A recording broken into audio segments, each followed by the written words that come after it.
Since PlayStation VR's inception, it has been the best-selling VR headset, outselling both Oculus Rift and HTC Vive.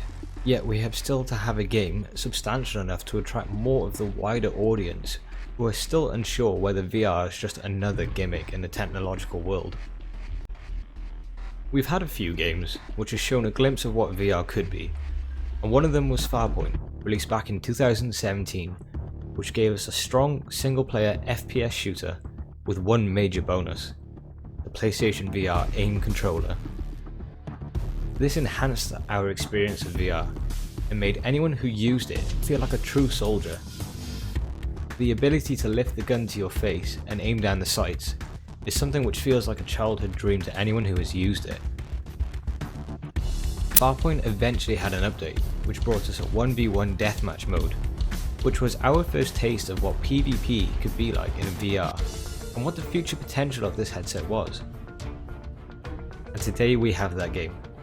What's up, it's your boy TJFL, and this is my review of Firewall 0 Hour.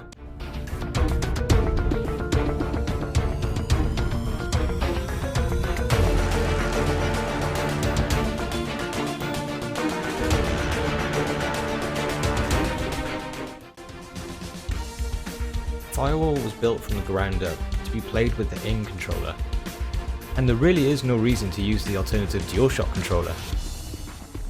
The control scheme makes sense in this game, compared to some other VR titles, where you find you're spending too much time trying to figure out what button triggers a particular action. Anyone who has ever played a video game before will pick this up and be comfortable in minutes. What makes this so much better than your normal FPS shooter is that it's no longer about how quick you can click a button. Your actual human skill is now imperative to how well you perform in matches, whether it be your sense of awareness or your ability to keep calm in tense situations, which makes a difference between lining up a perfect shot or simply blind firing in panic. The VR also allows you to be more creative in how you tackle situations.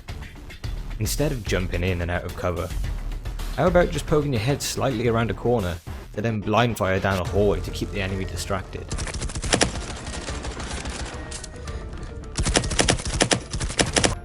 There are two game modes in Firewall. The main one that you'll spend most of your time in is Contracts. The other is called Missions, which is essentially a training version of the PvP mode, which has you tackle wave after wave of enemies. I found this quite fun to do when my friends weren't online, and it allows you to improve your overall skill without affecting your stats. But where you'll be spending most of your time is with a bunch of strangers in the multiplayer mode. And this is one of the best communities I have ever been in, especially in VR. He's coming in to the right, right. Behind you! What am I getting shot for? Oh, I'm getting hit! Everybody is friendly and wants to communicate to win every match. If there is ever a team where no one is speaking, it's pretty much a guaranteed loss, as when you die in matches, you spectate on cameras dotted around the map where you can give callouts to your team members to secure your victory. There are 9 maps in the game at launch, and all of them vary, from hotels with long corridors to open offices. This means that there are multiple ways to tackle each mission, and no two matches ever play out the same.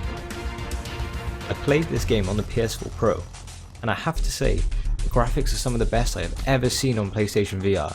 And even my friends who experience motion sickness do not experience it on this game, although there are options there to adhere to those who still have issues with motion sickness. At the end of each match, you are rewarded with credit, which you can use to customize your weapons and your characters.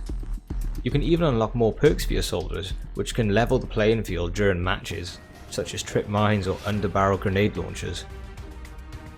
My only issue is the amount of credits you're rewarded for each match is quite minimal compared to the cost of the unlockables in the game.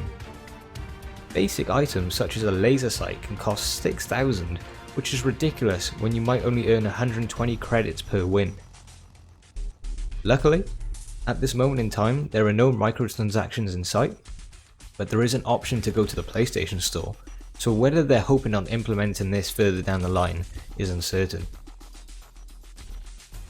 Firewall 0 Hour has finally given me the opportunity to say something I've been wanting to say for a long time.